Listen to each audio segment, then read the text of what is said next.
Dante, Inferno analysis. I would like to preface my presentation by breaking the two main themes or claims I'll be discussing throughout.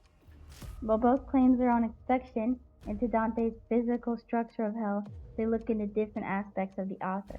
The first topic I'll be discussing is Dante's choice to create all pieces of his writing to be structured in a linear format, such as how he depicts hell to a style of writing and order of series. Then I'll move on to my second point of notice. Dante was heavily influenced by scholars of his time. In Italian culture of a century, having skills in mathematics was highly praised. Dante wanted to use his knowledge of mathematical properties in his story. Next slide. Dante's sequence style of writing had so much effect on the reader and was seen in a different series of ways. First, you could see it in his physical style of writing. The poet's rhymes followed a periodic sequence of ABA, as we can see in the original Italian copy, for example, Canto 9, lines 13 through 15, which I cannot say correctly, but it ends in tiene, tronta, then tene. This creates a song-like flow of the story, giving it an almost ethereal effect. We again see the structure within the writing. Dante's hell is almost linear as to create a clear path for the reader to go down, as well as to metaphorically show the author's views on sinning. Dante places hell underground, seeing sinners as even below the still living.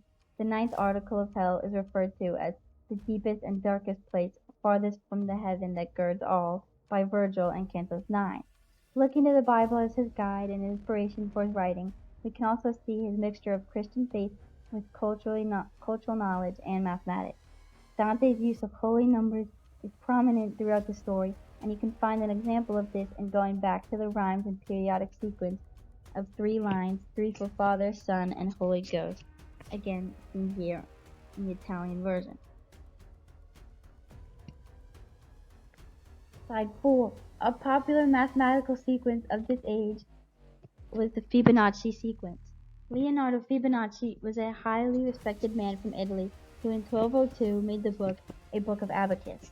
Seeing as how much Dante respects fame when Virgil says the line, "For who rests on down or under cannot come to fame," in Cantus 24, lines 46 to 48, we can infer that Dante had a high opinion of Fibonacci and many other scholars like him. From this, we can then claim that Dante's purpose of continuous mathematics and a heavily organized hell was due to his peers' influence and hope for fame. Throughout the story, Dante's clear idea of the geometrics of hell are quite persistent. The author talks of how they only made lefts down, showcasing his geometric knowledge. Another time Dante flaunts his scientific expertise is a motif of astronomy throughout the story. He balances his devout following of God with planets, stars, and what some may even call early quantum physics. It was quite popular for artists of the time to intertwine subjects of passion into their medium. We can see this with the later artist Leonardo da Vinci. By showing hell as an organized perambulum shape, Sandro Botticelli shows Dante's purpose and inspiration than that of William Blake. Botticelli's use of pattern and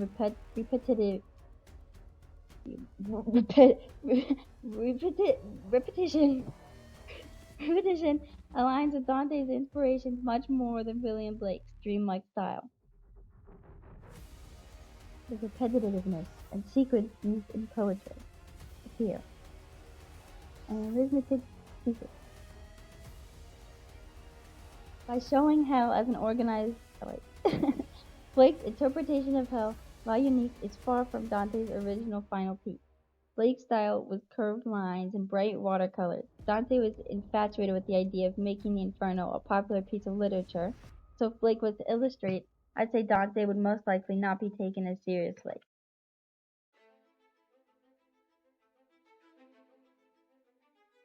Though I cannot find the source of this piece, I think Dante would love it. It is able to capture the fantasy found written and made in Blake's art while still holding a more geometric presence. Showing hell as the definition of this, with also the definition of the stars.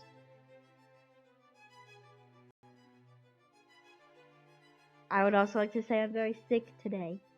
Any mistakes made or coughing sound effects, please Disregard. Thank you. Sources cited. Thanks for watching.